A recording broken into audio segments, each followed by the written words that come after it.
Alright folks, now sorry I didn't come out with a video last week. I have a crazy work schedule, so I didn't really have time to put together the type of video I wanted to.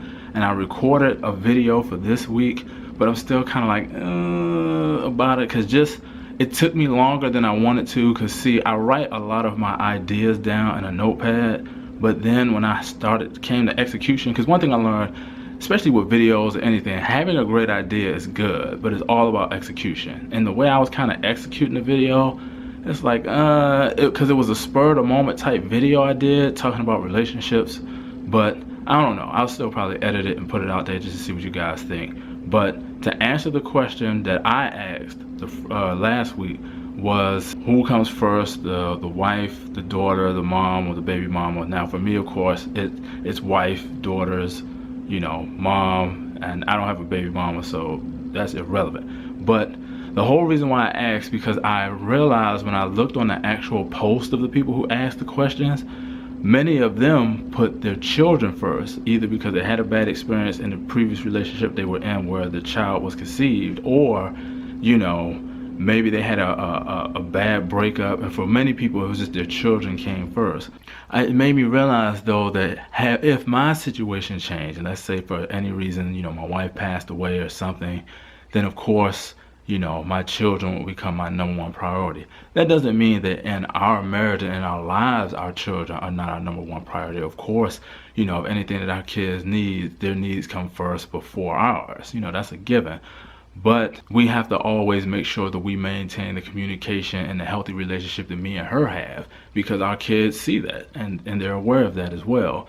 And I want to be able to lead by example to my children of any relationship you get into, especially if you're looking for a good and a healthy one, to be that example of what they have to draw from, instead of looking at a relationship and just saying, oh, you know, my mom and dad never went through anything, and, you know, they were just a perfect couple. It's like, no, we're not perfect. But because we you know, we work at it and continuously work at it, that these are the results of what you see because of that. You know, of course you got to have attraction, you got to have chemistry, but one thing that I'm learning now that I'm in it is that when people used to tell me who've been married for a long time, just the importance of keeping the lines of communication open and talking, that I see that there's no point in this relationship where I can just get lazy and just be like, oh, you know, the things that I did in the beginning, I don't have to do anymore because, you know, we've been together for all these years. And it's like, no, you know, in order to keep the type of relationship you have and keep it strong, it's those little things that you have to be consistent about in your relationship.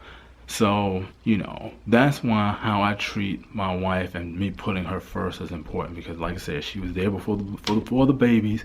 And as long as we keep our relationship strong, it'll make us more effective, not only for each other, but then also for how we raise our kids, how we treat our kids, and how we lead an example for our children. I know things can change and things can go completely different. Because like I was saying, if my wife passed away, children will be #1 priority. And so much so that I don't even know if I would get remarried, only because I don't think it would be fair to the other person. Because if I'm not giving myself, you know, 100% to them, or I don't want to feel like I'm only marrying them just because, let's say, I feel like my daughters need, you know, a female role model, or, you know, whatever the case may be. So I don't know, it's so tricky, but it's just teaching me that in life, you know, obviously your experiences will shape your opinion, it will shape how you feel about things, and it will shape how you approach situations, you know. But I'm gonna stop here, because if not, I will go rambling on, and this will go in a totally different direction what I intended to do when I started this video. You know, that's it for now. Because if I start talking about experiences, and like I was taught that what happens in life, you can either make you better or you'll make you bitter, I've chosen to be better about a lot of things that I've been through, you know, and even affecting my outlook in life. But like I said, that's another video for another time. I'll probably sit down and ramble on and share that guys with you, because I record a lot of videos, but a lot of videos like the ones I'm doing right now, I don't put up on YouTube, because who wants to sit here and listen to me talk solely about the things that go through in my mind, you know, dealing with all sorts of topics, whether it's, you know, race, you know, mental, you know, illness, because my mom had a mental illness, you know, that she dealt with.